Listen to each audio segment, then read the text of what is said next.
As it's heating up, are you wondering if your child's getting enough hydration, or do you have a child who's really hard to stay hydrated? Today's episode's all for you. We're going to discuss how much and hacks to keep your little one nice and hydrated all summer long. Welcome to the Beehive Doc Talks with Dr. Blair Rolnick.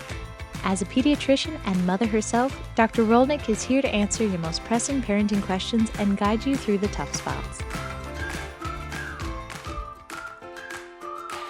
Welcome back to Be Kind Pediatrics. My name is Dr. Blair Rolnick. I'm a pediatrician and fellow parent, and I'm here to help you navigate your child's health with clarity, confidence, and calm. Today, we're diving into something really simple, but it's an essential question, a question I've been getting a lot here in the office as we're moving from some colder weather into potential hotter weather, and that's hydration.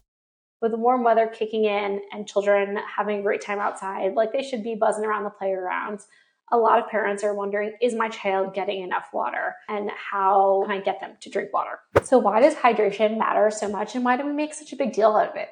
Hydration is really essential for every single organ function, from regulating your temperature to digestion to brain function.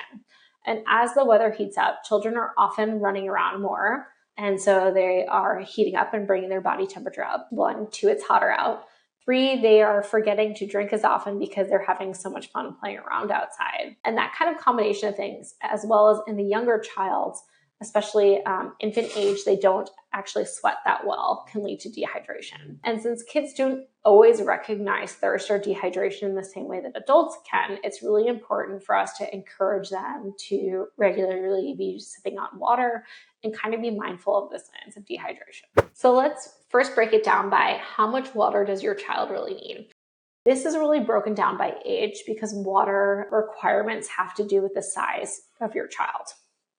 So here's some general guidelines from the Institute of Medicine based on pediatric ages. So for a 1 to 3-year-old, we're looking for about 4 cups of water. That's 1 liter of total fluids a day. This includes water, juice, or milk. We like to encourage our patients here to really focus on water because juice tends to have extra sugar, which can actually dehydrate you. And milk has a ton of fats in it. So depending on your child's age, it might be contributing to things like constipation and actually making them eat less and keeping them full. This is total fluids a day though. And so your child is getting fluids through their other foods, especially if they're having particularly high vegetable diets or fruits and vegetables that have high water content like watermelon, tomatoes, etc. So 1 to 3-year-olds old, aim for about 4 cups a day. For those 4 to 8-year-olds, you're looking for 5 cups of water a day. 9 to 13, 7 cups a day for girls, about 8 cups a day for boys. And then 14 to 18, 8 cups a day for women, young women, and about 11 cups a day for young men. If your child is playing out on the field and it's a hot day and they're spending more time or extended time outdoors or sweating more, you might want to add about a cup and a half for every half hour of exercise to just make sure they're really getting enough water to compensate for that loss. So now we've kind of briefly talked about goals for how much hydration your child should be getting or how much fluids they should be getting by age. What are some signs that your child is not getting enough fluids? So 1, dry lips, sticky mouth, especially during or after exercise. I would say the caveat to this is when your child first wakes up. So we're really looking for dry lips, sticky mouth during the day. Fewer wet diapers is a big one for those pre-potty trained age children. So really anything less than 3 is very concerning. I would encourage you to reach out to your doctor. But in general, if your child is making 6 to 8 wet diapers a day and they've made 4 that day, that would be a reason to think about dehydration and potentially contacting your pediatrician. For those older kids, trips to the bathroom, just ask them, hey, when's the last time you went to use the restroom? It's been 6 to 8 hours. Again, that would be fairly concerning. I would encourage you to reach out to your pediatrician and make sure they're not more severely dehydrated.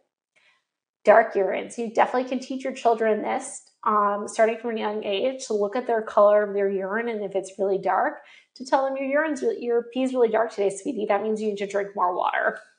And when their pee is really light, say you must have been doing a great job today with your water. Fatigue, crankiness, dizziness, this often goes underlooked, especially in nonverbal children. But if they're like very cranky, if they're particularly sleepy, or you have a school-age child who's particularly active and they're telling you they're feeling dizzy, definitely the first thing you want to do is make sure you've addressed any concerns about dehydration and rehydrate them.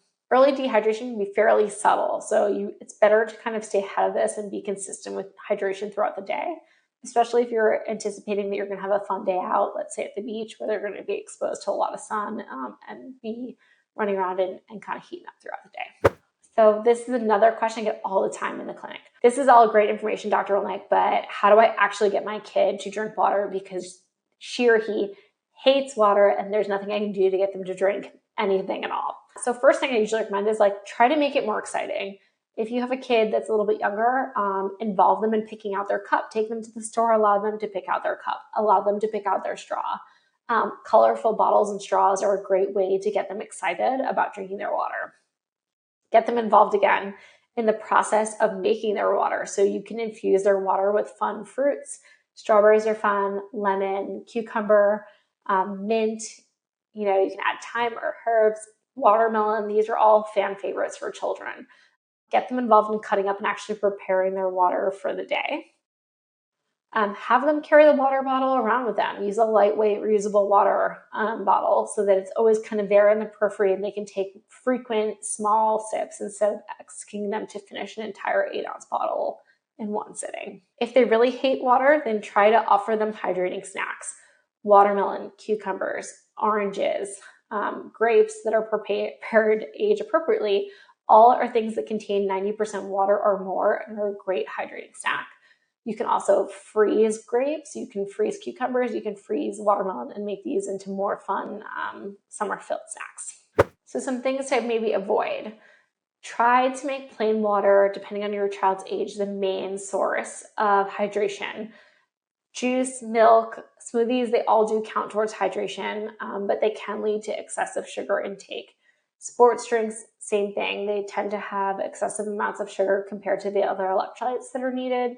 And do tend to have artificial dyes and sweeteners. So you want to use mainly water. You do want to think about electrolyte replacement. So that can come in the source of either a electrolyte solution or foods accompanying their main water source. I want to talk especially a quick word about babies and infants. So babies under 6 months old, they do not need water. They can use breast milk or formula as their main source of hydration, even during hot weather. If they need extra hydration, you're going to offer them extra breast milk or formula. You never want to offer a child under 6 months plain water because their kidneys are still maturing and they cannot balance their electrolytes easily when they're offered anything other than breast milk and water. From 6 to 12 months, you can offer them a few sips of water. 2 to 4 ounces is okay, especially with solid foods. But really the main bulk of their hydration still should be coming from breast milk or formula until they're 1 year of age. After 1, water is a great primary source of hydration. It can go along with whole full fat milk as a source of hydration, but still water should become the primary source of hydration starting after 1. If you're not sure if your child's getting enough hydration or you're not sure if they're dehydrated, certainly I would encourage you to reach out to a medical professional like your pediatrician for more guidance. So to sum it up, as we're kind of moving into summer, hydration shouldn't become a chore.